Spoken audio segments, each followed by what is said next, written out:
Olá, meus queridos irmãos. Hoje nós chegamos na quinta carta escrita às igrejas da Ásia Menor, a igreja de Sardo, ou Sardes, que está em Apocalipse, capítulo 3, versículo 1 ao versículo de número 6. Antes de nós entrarmos nesta mensagem, eu peço que você compartilhe essa mensagem com mais pessoas, que você se inscreva no canal para fortalecer o nosso canal e também que você deixe o seu joinha. É muito importante para a contagem no YouTube. E também que você deixe seu comentário.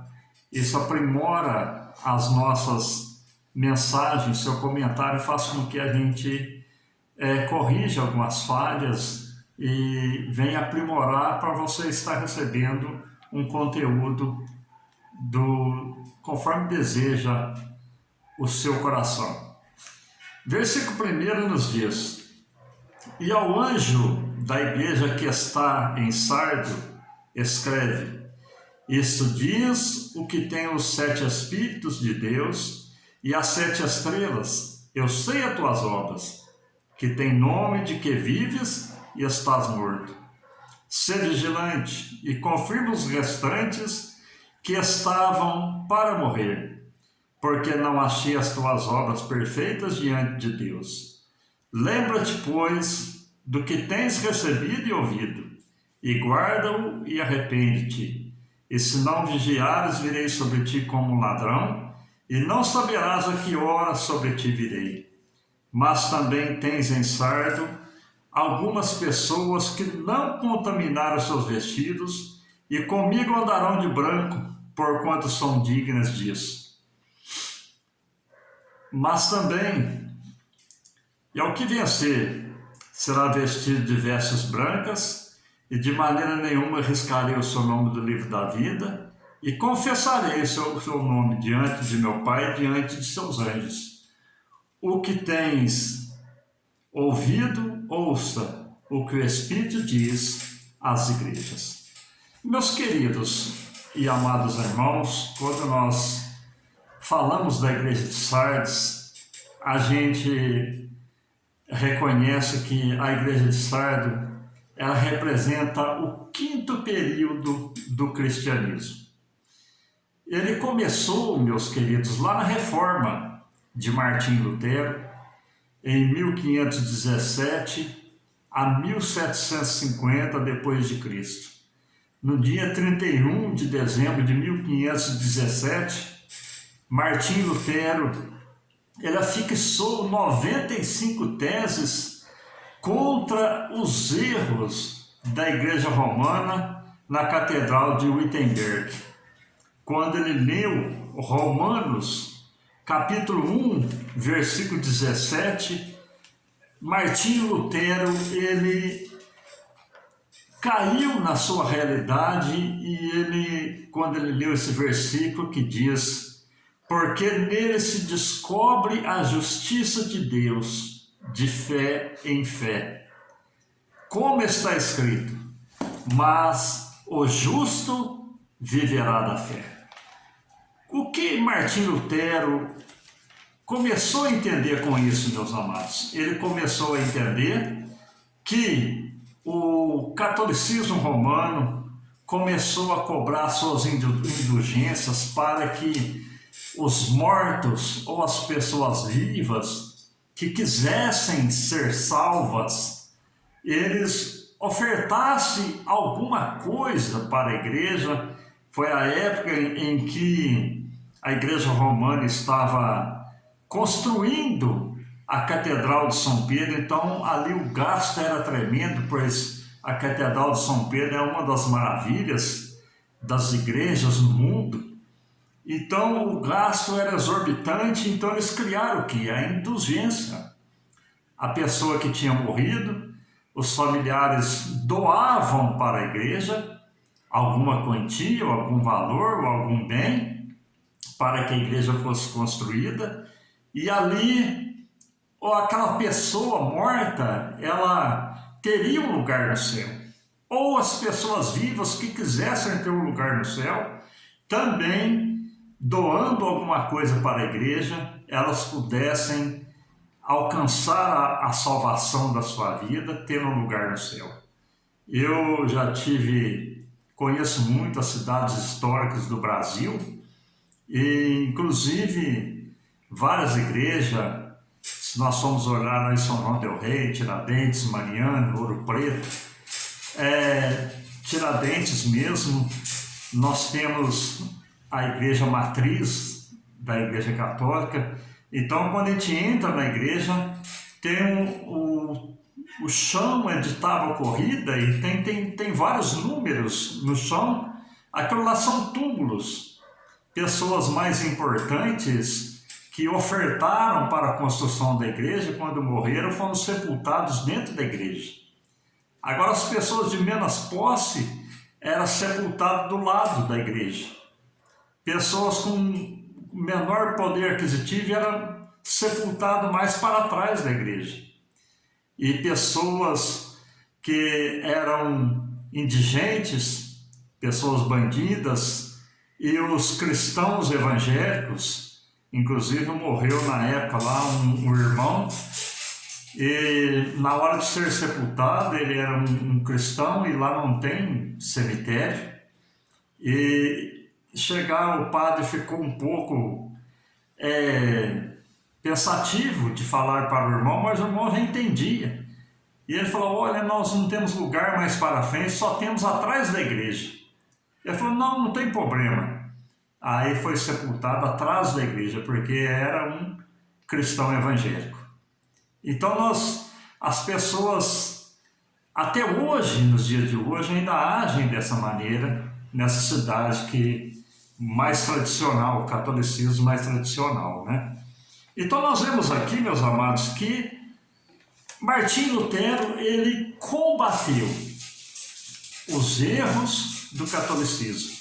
95 teses que foram combatidas. E nós, olhando para esta mensagem aqui, meus amados, quando Cristo, ele olha para a igreja de Sardes, e no versículo de número 1, ele diz: e ao anjo da igreja que está em Sardes, isso diz o que tem os 7 espíritos e as 7 estrelas. Eu sei as tuas obras, que tem nome de que vives, está morto. Quando nós olhamos para a palavra de Deus, que fala dos 7 espíritos, olhando lá para Isaías, no capítulo de número 1, de número 11, versículo de número 2, vem nos dizer da seguinte maneira, que são as 7 formas do Espírito de Deus, as 7 maneiras que o Espírito de Deus trabalha. Isaías 11, versículo 2. Então nós vemos aqui que ele fala também do que?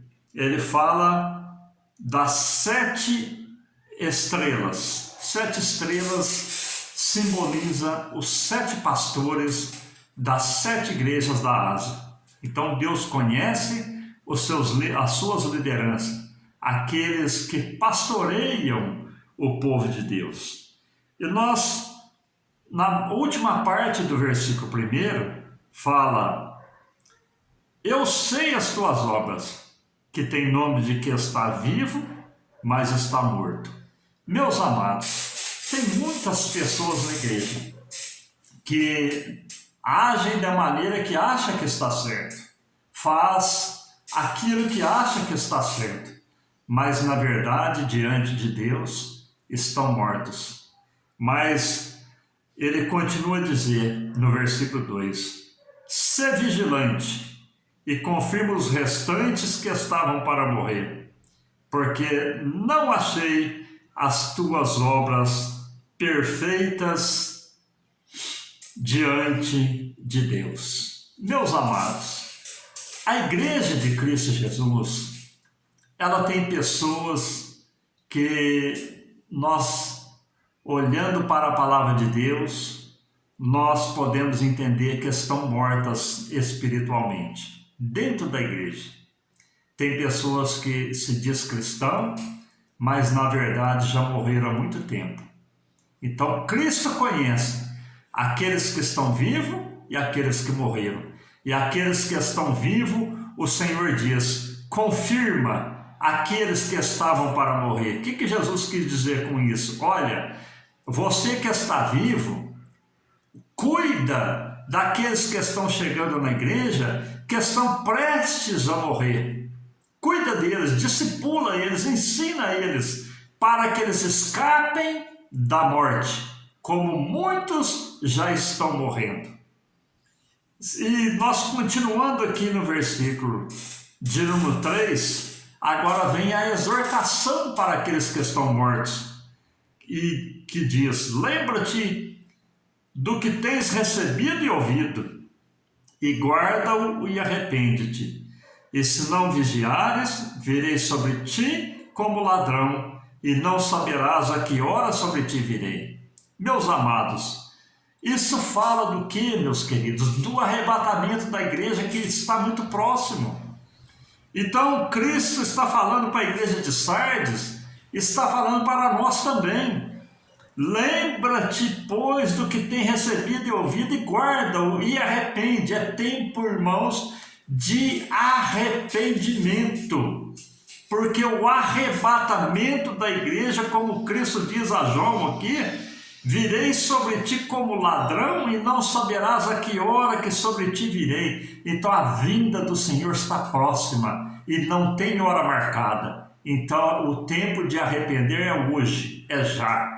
Glórias a Deus, que Deus nos dá esta palavra como um brado de alerta para nossas vidas. E no versículo 4 ele diz, mas também tens em Sardos algumas pessoas que não contaminaram seus vestidos e comigo andarão de branco, porquanto são dignas disso. É como eu disse, meus queridos, Cristo conhece os que estão mortos e Cristo conhece pessoas que ainda não contaminaram seus vestidos, que foi lavado com seu sangue, purificado com seu sangue, alvejado com seu sangue, branqueados com seu sangue. E ele diz, olha, mas também tens em Sardo algumas pessoas que não contaminaram seus vestidos e comigo andarão de branco, porquanto são dignas disso. E Jesus agora, concluindo no versículo 5 e 6, ele diz, o que vencer será vestido de vestes brancas e de maneira nenhuma riscarei o seu nome do livro da vida e confessarei o seu nome diante de meu Pai e diante de seus anjos. Meus amados, o que vencer será vestido de vestes brancas. Foi aquela visão que João teve, meus amados. Ele viu uma multidão vestida de branco com palmas nas suas mãos. E Cristo vai confessar o meu nome, o seu nome diante de do seu Pai e diante de seus anjos. E ele conclui aqui no versículo de número 6. Quem tem ouvidos, ouça o que o Espírito diz às igrejas. Cristo está falando conosco, dando um brado de alerta para cada um de nós. Foi um exemplo para a igreja da Reforma, que começou na Reforma. Foi um exemplo para a igreja de Sardes. E também está sendo um brado de alerta para a igreja atual, para nós que estamos vivos, que ainda não morremos, que não manchamos as nossas vestes claras, brancas, com o pecado do mundo. Amém, meus queridos? Fiquem todos com Deus, que Deus te abençoe de uma maneira sobrenatural, com as mais ricas bênçãos do céu, vinda para o meu, para o seu coração. Amém.